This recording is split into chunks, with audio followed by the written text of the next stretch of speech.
نحمده ونصلي على رسوله الكريم اما بعد اعوذ بالله من الشيطان الرجيم بسم الله الرحمن الرحيم والفجر وليال عشر والشفع والوتر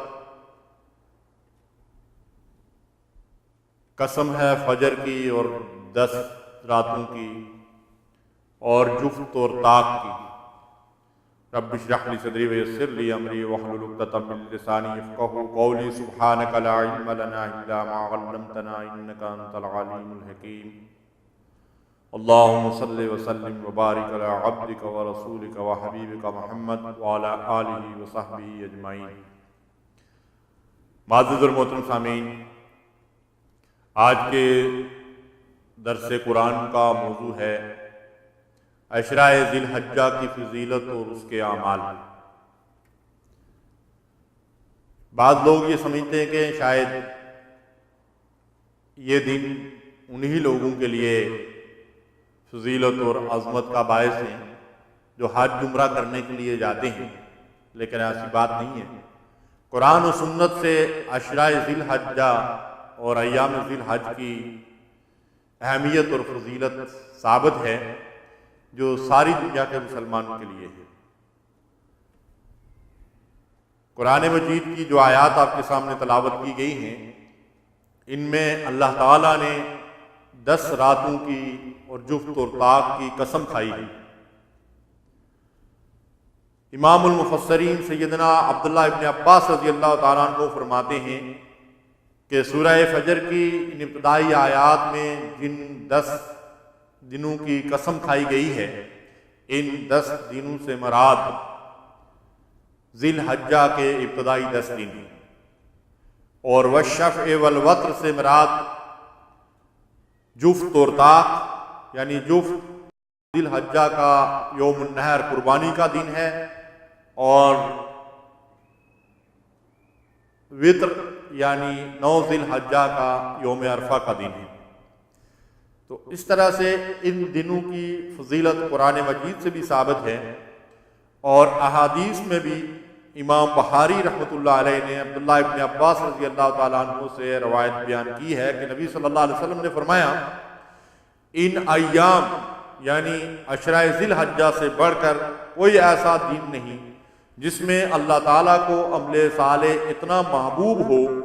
لوگوں نے عرض کیا ہے اللہ کے رسول صلی اللہ علیہ وسلم، اللہ کی راہ میں جہاد بھی نہیں؟ فرمایا اللہ کی راہ میں جہاد بھی نہیں، سوائے اس صورت کے کہ آدمی اپنے جان و مال کے ساتھ نکلے، پھر ان میں سے کسی بھی چیز کے ساتھ واپس نہ لوٹے۔ تو گویا کہ ان دنوں کا نیک عمل اللہ تعالیٰ کو جہاد سے بھی زیادہ محبوب ہے۔ دوسری روایت ہے، اسے امام احمد رحمہ اللہ نے عبداللہ ابن عمر رضی اللہ تعالیٰ عنہ سے نقل کیا ہے کہ نبی صلی اللہ علیہ وسلم نے فرمایا، ان ایام یعنی عشرہ ذی الحجہ سے بڑھ کر کوئی دن ایسا نہیں جس میں اللہ تعالیٰ کے نزدیک عمل صالح اتنا محبوب اور عظیم ہو، لہذا ان ایام میں کثرت سے تکبیر اور تحلیل اور اللہ کی حمد و ثنا کیا جائے۔ ابن حبان نے اپنی صحیح میں جابر رضی اللہ تعالیٰ عنہ سے روایت نقل کی ہے کہ نبی صلی اللہ علیہ وسلم نے فرمایا، افضل الایام یوم عرفہ،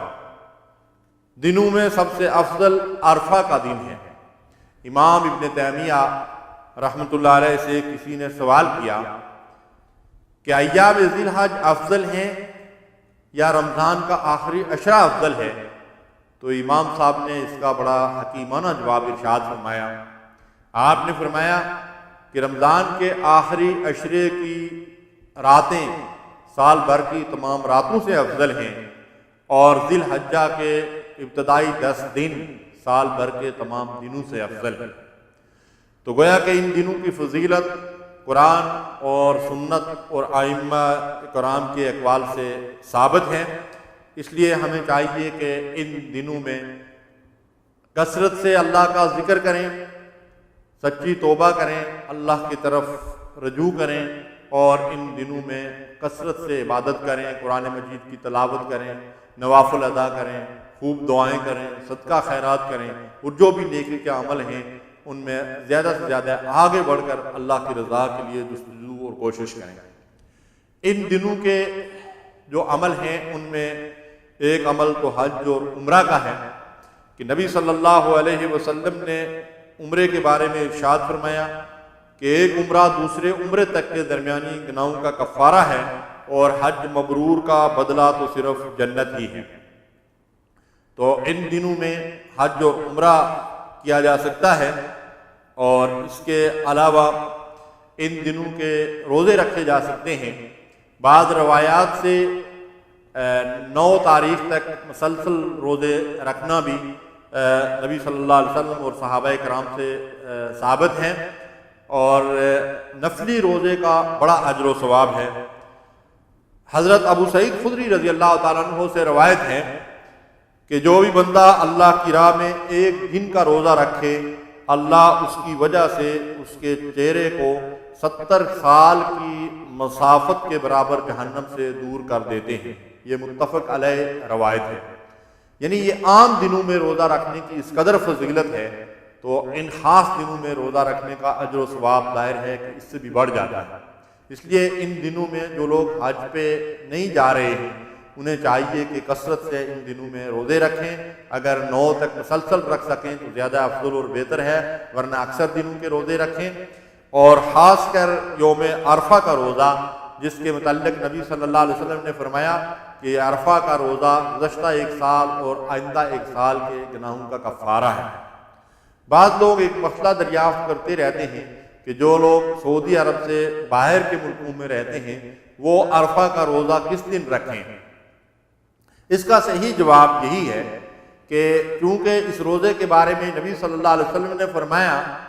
کہ عرفہ کا روزہ گزشتہ 1 سال اور آئندہ 1 سال کے گناہوں کا کفارہ ہے، اور عرفہ کا روزہ اسی دن کا روزہ ہو سکتا ہے جس روز حاجی حضرات یوم عرفہ میں میدان عرفات کے اندر جمع ہوتے ہیں اور فریضہ حج ادا کرنے کے لیے عرفات کے میدان میں ہوتے ہیں۔ اسی دن کو یوم عرفہ کہا جاتا ہے، اور اسی دن کے روزے کی احادیث کے اندر فضیلت آئی ہے۔ اگر نبی صلی اللہ علیہ وسلم نے 9 ذی الحجہ کا روزہ رکھنے کا فرمایا ہوتا تو پھر یہ کہا جا سکتا تھا کہ پوری دنیا میں جہاں کہیں چاند کے حساب سے 9 تاریخ ہوگی اس دن لوگ روزہ رکھ لیں، لیکن چونکہ حدیث میں یوم عرفہ کے روزے کا ذکر آتا ہے، اس لیے جہاں کہیں بھی آپ حضرات ہوں وہاں عرفہ کے دن کا روزہ رکھیں، جس دن حاجی حضرات میدان عرفات میں اکٹھے ہوتے ہیں، تو انشاءاللہ آپ کو اس کی فضیلت یہ حاصل ہوگی کہ اللہ تعالیٰ گزشتہ 1 سال اور آئندہ 1 سال کے گناہوں کو معاف فرما دیں گے۔ البتہ یہ ہے کہ یہ یوم عرفہ اگر کسی ملک میں جو ہے وہ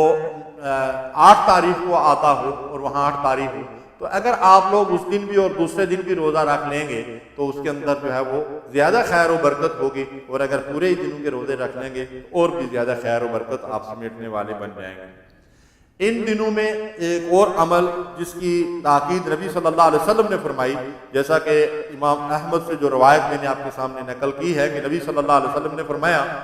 کہ ان دنوں کا عمل، نیک عمل اللہ تعالیٰ کو سب سے زیادہ محبوب ہے، لہذا تم ان دنوں میں کثرت سے تکبیر، تحلیل اور اللہ تعالیٰ کی حمد و ثنا کیا کرو۔ تو ان دنوں میں تکبیر کثرت سے پڑھنا چاہیے، اللہ اکبر لا الہ الا اللہ، اللہ اکبر وللہ الحمد۔ قرآن مجید کے اندر بھی اس تکبیر کا حکم دیا گیا ہے، وَلِتُكَبِّرُوا اللَّهَ عَلَى مَا هَدَاكُمْ، اللہ کی طرف سے جو ہدایت تمہیں ملی ہے اس کے ملنے پر تم اللہ کی کبریائی کا اعلان کرو۔ دوسری جگہ ارشاد فرمایا وَيَذْكُرُ اسْمَ اللَّهِ فِي أَيَّامٍ مَّعْلُومَاتٍ، اور مقررہ دنوں میں، ایام معلومات میں اللہ کے نام کا ذکر کیا کرو۔ ایام معلومات سے مراد مفسرین نے لکھا ہے کہ یہی ایام ذی الحج ہیں۔ تو ان دنوں میں کثرت سے تکبیر پڑھنا چاہیے، اللہ کی حمد و ثنا کرنا چاہیے۔ تکبیر پڑھنے کا طریقہ یہ ہے کہ انفرادی طور پر بآواز بلند پڑھی جائے۔ صحابہ کرام سے یہ عمل ثابت ہے۔ امام بخاری نے ایک روایت نقل کی ہے کہ ابن عمر رضی اللہ تعالیٰ عنہ اور ابو ہریرہ رضی اللہ تعالیٰ عنہ بازار کی طرف اگر نکلتے تھے تو بآواز بلند انفرادی طور پر تکبیر پڑھتے تھے، اور لوگ ان کی تکبیر کی آواز سن کر پھر تکبیر بلند کرتے تھے۔ تو اس طرح ان دنوں میں مرد حضرات کو انفرادی طور پر بآواز بلند تکبیر پڑھنا چاہیے، اور خواتین کو آہستہ آواز سے۔ اجتماعی طور پر تکبیر پڑھنا نبی صلی اللہ علیہ وسلم سے ثابت نہیں ہے، لیکن اگر کسی کو اس کی تعلیم دینا اور سکھانا مطلوب ہو تو پھر اس کو جو ہے وہ ساتھ ساتھ پڑھایا جا سکتا ہے۔ ان دنوں میں کثرت سے استغفار کرنا چاہیے اور اللہ تعالیٰ سے سچی توبہ کرنا چاہیے کہ یہ قبولیت کے دن ہیں، اور توبہ ان دنوں میں خاص طور پر قبول ہوتی ہے، تو ان دنوں میں اللہ کی طرف زیادہ سے زیادہ رجوع کرنا چاہیے۔ پھر ان دنوں میں اس بات کی کوشش کرنی چاہیے کہ اللہ کے ذکر میں وقت گزارا جائے، قرآن مجید کی زیادہ سے زیادہ تلاوت کی جائے، نوافل ادا کیے جائیں، اور ذکر و فکر کے اندر دن اور رات گزارے جائیں کہ یہ سال بھر کے افضل ترین دن ہیں۔ ان دنوں میں لغویات اور فضولیات سے بالخصوص پرہیز کرنا چاہیے، جو عام دنوں میں بھی اللہ ان سے منع فرماتے ہیں، تو ان دنوں میں جو مقدس دن ہوتے ہیں گناہ کا ارتکاب اللہ کے نزدیک زیادہ بڑی معصیت بن جاتی ہے، اس لیے ان دنوں میں ان چیزوں سے خاص طور پر پرہیز کرنا چاہیے۔ تکبیر پڑھنے کا طریقہ یہ ہے کہ ایک تکبیر تو وہ ہے کہ جو ایام ذی الحج میں حاجی حضرات جو ہوتے ہیں ان کے لیے تکبیر مقید جو ہے وہ اس کا آغاز ہوتا ہے 10 ذی الحجہ کو ظہر کی نماز سے لے کر ہر نماز کے بعد 13 ذی الحجہ عصر کی نماز تک پڑھنا چاہیے، اور جو لوگ حج پہ نہیں جاتے ان کے لیے 9 ذی الحجہ فجر کی نماز کے بعد سے لے کر 13 ذی الحجہ عصر کی نماز کے بعد تک اس کو تکبیر مقید کہا جاتا ہے، ہر نماز کے بعد تکبیر پڑھنا چاہیے۔ اور تکبیر مطلق یہ ہے کہ ذی الحجہ کا چاند نظر آنے کے بعد سے لے کر اٹھتے بیٹھتے چلتے پھرتے فارغ وقت میں یہ تکبیر جو ہے وہ پڑھتے رہنا چاہیے۔ یہ وہ افضل ذکر ہے جس کی تعلیم نبی کریم صلی اللہ علیہ وسلم نے ہمیں دی ہے۔ ان دنوں کا ایک اور عمل یہ ہے کہ اگر کسی نے قربانی کرنا ہو تو قربانی کرنے والے کو چاہیے کہ وہ اپنے ناخن اور بال ذی الحجہ کا چاند نظر آنے سے لے کر قربانی کرنے تک نہ تراشے اور نہ کاٹے۔ نبی صلی اللہ علیہ وسلم نے فرمایا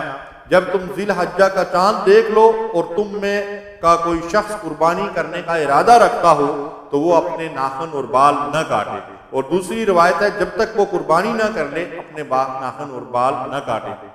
یہ دراصل حاجی حضرات کے ساتھ مشابہت کا عمل ہے اور اس کے اوپر عمل کا بھی اجر و ثواب ہے، تو اس بات کی کوشش کرنا چاہیے۔ البتہ یہ حکم صرف انہی لوگوں کے لیے ہے جنہوں نے قربانی کرنا ہو، جس نے قربانی نہ کرنا ہو اس کے لیے یہ حکم نہیں ہے۔ مثلا قربانی کرنے والے کے اہل و عیال یا دوسرے لوگوں کے لیے اس کی ضرورت نہیں ہے، تو اس حکم کے اوپر بھی عمل کرنا چاہیے، اس کا اجر و ثواب ہے۔ البتہ یہ ہے کہ ناخن اور بال کاٹنے سے منع کیا گیا ہے، باقی کسی عمل سے منع نہیں کیا گیا، جیسا احرام کی حالت میں آپ خوشبو نہیں لگا سکتے، یا یہ ہے کہ آپ صابن سے نہا دھو نہیں سکتے، تو یہ ممانعت نہیں ہے، صرف ناخن کاٹنے اور بال کاٹنے سے منع کیا گیا ہے، باقی نہانے دھونے میں جو ہے وہ کوئی حرج نہیں ہے۔ اسی طرح پھر 10 ذی الحجہ یوم النحر کا دن ہے، جس دن نماز عید ادا کی جاتی ہے۔ جو لوگ حج عمرے کے لیے نہیں جاتے وہ 10 تاریخ کو نماز عید ادا کرتے ہیں۔ عید کے کچھ مسائل ہیں جن کا جاننا ضروری ہے۔ عید کے دن خوشبو لگانا، غسل کرنا، مسواک کرنا اور نئے کپڑے پہننا، اگر نئے کپڑے میسر نہ ہوں تو صاف ستھرے کپڑے جو ہے وہ استعمال کرنا، یہ مسنون عمل ہے۔ عید کی نماز پڑھنے کے لیے جب آپ جائیں تو عید الفطر میں کوئی میٹھی چیز کھا کر جاتے ہیں، عید الاضحیٰ میں کچھ کھائے پیے بغیر جانا سنت ہے، اور اگر ممکن ہو تو واپس آ کر قربانی کے جانور کا گوشت جو ہے اس سے افطار کرنا مسنون عمل ہے، اگر ممکن ہو تو اس پہ عمل کریں، اس کا بھی اجر و ثواب ہے۔ ایک راستے سے عید کی نماز کے لیے جانا اور دوسرے راستے سے واپس آنا یہ بھی مسنون عمل ہے۔ تکبیر پڑھتے ہوئے مرد حضرات بآواز بلند تکبیر پڑھتے ہوئے اللہ اکبر لا الہ الا اللہ واللہ اکبر وللہ الحمد یہ ذکر کرتے ہوئے عیدگاہ کی طرف جائیں اور نماز عید شروع ہونے تک تکبیر پڑھتے رہیں۔ خواتین آہستہ سے تکبیر پڑھیں، اور جب نماز پڑھ لی جائے تو اس کے بعد خطبہ ہوتا ہے، خطبے میں شرکت کرنا اور اجتماعی دعا کے اندر شریک ہونا یہ بڑے اجر و ثواب کا باعث ہے۔ بعض لوگ جو ہی نماز ختم ہوتی ہے امام صاحب سلام پھیرتے ہیں تو اٹھ کر چلے جاتے ہیں، تو یہ بڑی خیر و برکت سے اپنے آپ کو محروم رکھنے والی بات ہے۔ جہاں تک خطبے اور اجتماعی دعا کا تعلق ہے، اس کی اس قدر فضیلت ہے کہ نبی صلی اللہ علیہ وسلم نے خواتین کو بھی عیدگاہ آنے کا جو ہے وہ حکم دیا، اور آپ نے ارشاد فرمایا کہ جو خواتین حیض و نفاس کی حالت میں ہوں وہ بھی عیدگاہ میں آئیں اور نماز سے الگ رہیں، البتہ یہ ہے خطبہ سنیں اور مسلمانوں کی اجتماعی دعا کے اندر شریک ہوں۔ اس لیے ہمیں خطبہ سننا چاہیے اور اس کے بعد اجتماعی دعا کے اندر شریک ہونا چاہیے۔ عید والے دن خرافات کے اندر وقت کو ضائع کرنا، مثلا گانے بجانے کا عمل اور اس طرح شراب نوشی اور دیگر جو ہے وہ منشیات کا ارتکاب یا دیگر لغویات کے اندر اپنے وقت کو ضائع کرنا، جو چیزیں حرام سے تعلق رکھتی ہیں ان کا مقدس ایام کے اندر ارتکاب کرنا اور زیادہ بڑا گناہ ہو جاتا ہے۔ تو ہمیں چاہیے کہ یہ عبادت کے دن ہیں، ان دنوں میں ہم خرافات سے اپنے آپ کو بچائیں اور عبادت کے اندر دن اور رات گزاریں، اللہ کو کثرت سے یاد کریں۔ البتہ جائز حدود کے اندر رہتے ہوئے خوشی کا اظہار کرنے سے اسلام منع نہیں کرتا۔ تو یہ ایام ذی الحج کے مسائل و احکام تھے جو آپ کے سامنے بیان کیے گئے ہیں۔ اللہ تعالی ہمیں سنت پر عمل کی توفیق عطا فرمائے۔ وآخر دعوانا ان الحمد للہ رب العالمین، وصلی اللہ علی نبینا محمد وعلی آلہ وصحبہ اجمعین۔